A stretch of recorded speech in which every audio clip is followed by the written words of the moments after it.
नंदी, यहाँ आओ। प्रथम तुम देवश्री के प्रश्नों का उत्तर दो। क्या तुमने देवी सुयशा को सचमुच बिसार दिया है? बोलो नंदी। नंदी, तुम बोलते क्यों नहीं? क्या तुम अपनी माता से अपने मन की बात छिपाओगे? नहीं माता, मैं अर्ध सत्य नहीं कहूंगा। मैंने सुयशा को बिसारा नहीं था, परंतु कैलाश में भगवान शिव और माता सती की सेवा में मैं प्रसन्न हूं। तो फिर मुझे किसी और की आवश्यकता क्या हो सकती है? नारायण नारायण। देखा महादेव, आपके समान आपका ये गणाध्यक्ष नंदी भी विवश सुयशा की उपेक्षा करता रहा। प्रभु, अब आप नंदी को आज्ञा दीजिए कि वो सुयशा को पत्नी रूप में स्वीकार करे। प्रभु, सुयशा पर कृपा कीजिए, दया कीजिए उस पर। नंदी, हम सब की इच्छा है कि सुयशा तुम्हारी धर्म पत्नी बनकर कैलाश आए और तुम्हारे कार्य में तुम्हें सहयोग दे। नंदी, अब तो देवी सुयशा को धर्म पत्नी के रूप में स्वीकार करो। जब देवादिदेव महादेव ने आज्ञा दे ही दी है, तो फिर संकोच कैसा? आपकी आज्ञा का मैं अनुचर हूं भगवान। आपकी इच्छा अवश्य पूर्ण होगी। धन्य हो नंदी, मैं आज तुम पर बहुत प्रसन्न हूँ। माता सती, देवी सुयशा को अलकापुरी से कैलाश लाकर उसे नंदी की धर्म पत्नी बनाने का शुभ कार्य आप ही करेंगे, क्यों महादेव? अवश्य नारद, ये कार्य तो वर की माता ही कर सकती है, हम नहीं। देवर्षि, अब आप हमें सुयशा के पास लेकर चलिए। जब आप उनका संदेश लेकर आए हैं, तो नंदी सुयशा का शुभ विवाह कराने में भी हमें सहयोग दीजिए। जो आपकी आज्ञा माता। माता, ऐसे कार्य हेतु मैं सदा ही तत्पर रहता हूं। शिव गणाध्यक्ष नंदी, आप यही रहेंगे? सुयशा को देखने की आपकी मनोकामना शीघ्र ही पूर्ण होने वाली है। माता, पधारिए। नारायण नारायण। ओम नमः शिवाय, ओम नमः शिवाय, ओम नमः हे शिवाय। सर्वशक्तिमान सदाशिव जी, मेरी पुत्री सुयशा की आराधना स्वीकार कीजिए। उस पर कृपा कीजिए देव, कृपा कीजिए। ओम नमः शिवाय। आंखें खोलो सुयशा। आंखें खोलो देवी सुयशा। पुत्री सुयशा, आंखें खोलो बेटी, आंखें खोलो।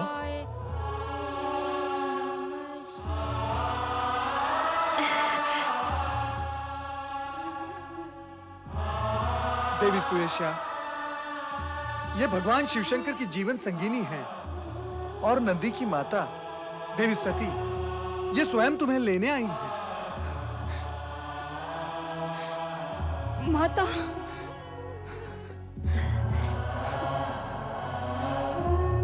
तुम्हारी तपस्या सफल हुई पुत्री।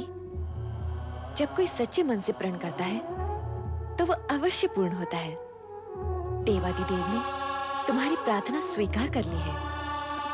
नंदी ने तुम्हें अपनी धर्म पत्नी बनाना माननीय कर लिया है। माता, माता। पुत्री, तुम्हें मेरे साथ चलना है। माता सती, आप सचमुच धन्य हैं। देव ऋषि नारद, यदि आपने मेरी पुत्री सुयशा की इच्छा शिव जी को ज्ञात न कराई होती, तो न जाने कब इसकी तपस्या सफल होती। नारायण नारायण।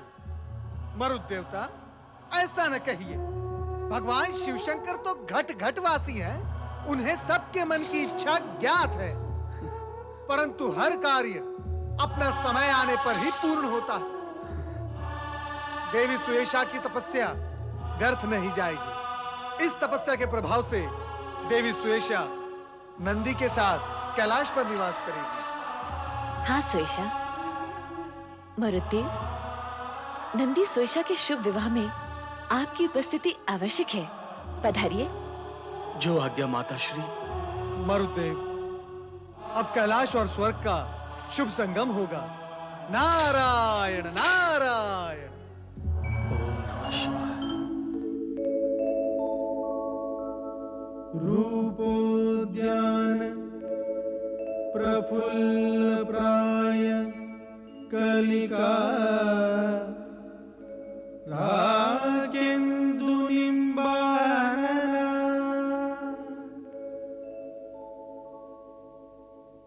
तन्वंगी शुभहासिनी सुरसेका क्रीडा कला संरति। भगवान भोलेनाथ की, शिव गणाध्यक्ष नंदी की, देवी सुरेशा की, माता सती की, भगवान भोलेनाथ की, शिव गणाध्यक्ष नंदी की, देवी सुरेशा की, माता सती की, भगवान भोलेनाथ की।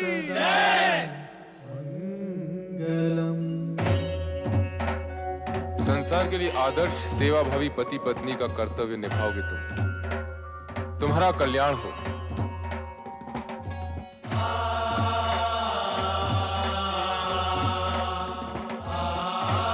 अखंड सौभाग्यवती भव। पुत्री स्वेशा, सदा अपने पति की आज्ञा का अनुगमन करना। शिव सेवा से कभी मुंह न मोड़ना। जो आज्ञा माता। पुत्र नंदी, तुम्हारा और स्वेशा का यश युगों युगों तक अमर रहेगा।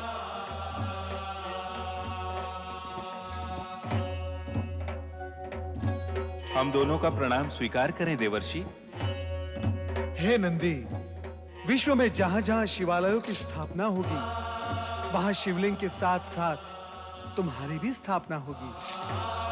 ये मेरा आशीर्वाद है तुम्हें।